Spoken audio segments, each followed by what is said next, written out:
Field. Well, happy Tuesday, everyone. Today is going to be the wettest day of the week. We've got a storm system just right off the coast right now, and in the next couple of minutes, it's going to step in, bring us rainfall out on the coast first, and then widespread after. But let's go ahead and have a look at the current conditions in Eugene, because we've got pretty consistent conditions everywhere right now, and that's bringing us to the mid-40s, even the low 40s in some areas. Winds not very fast at the moment, only 6 miles an hour.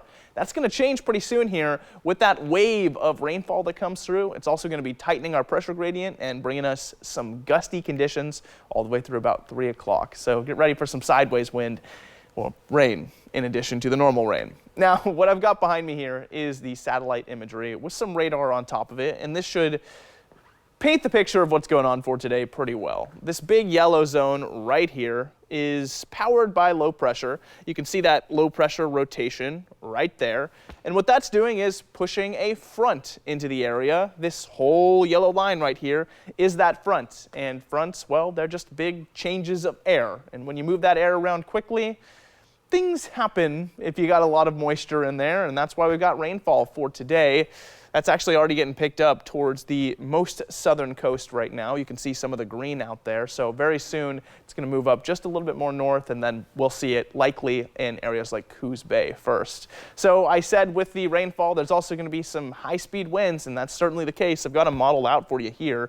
By 7 o'clock, somewhere in the 20s out on the coast, but it's going to get faster and get closer to the 30s as we move out to 8 a.m. Then it starts to spread inland as we get to 9 o'clock, 17-mile-an-hour gusts there for Corvallis, and pretty widespread by the time we get to 10 o'clock. Now we're seeing 20-mile-an-hour gusts everywhere. This is not necessarily the most agreed upon math though right now. I've seen some higher gust strengths on a couple different models, so we could actually end up getting somewhere closer to 35-mile-an-hour gusts here in the valley and closer to 45 on the coast. Nonetheless, what I want you to see is that we've got higher winds from about 9 o'clock all the way to 3 o'clock. They get pretty fast out over the mountains too as we get into 2 o'clock, and then they melt away through the rest of the evening. Moving from there into the total snowfall for today.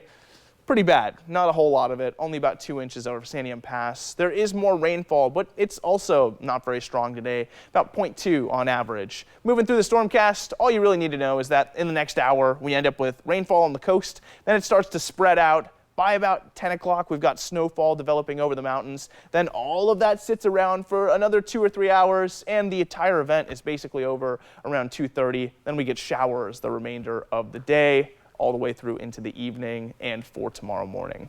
Moving into the 7-day forecast, you'll see what I was talking about there. On and off showers for the coast on Wednesday. Rainy today, sitting in those mid-50s the entire week forward, and dry from Thursday to Saturday. Same thing goes for the Umpqua Basin, but a little bit warmer and foggier, looking at the high 50s, even the 60s a couple days. Cascade Passes have 3 days of snowfall before the sunshine comes back in, and we get to 50 Saturday. Willamette Valley, very similar to everywhere else, 53 for today. Highest temp on Saturday at 60 degrees.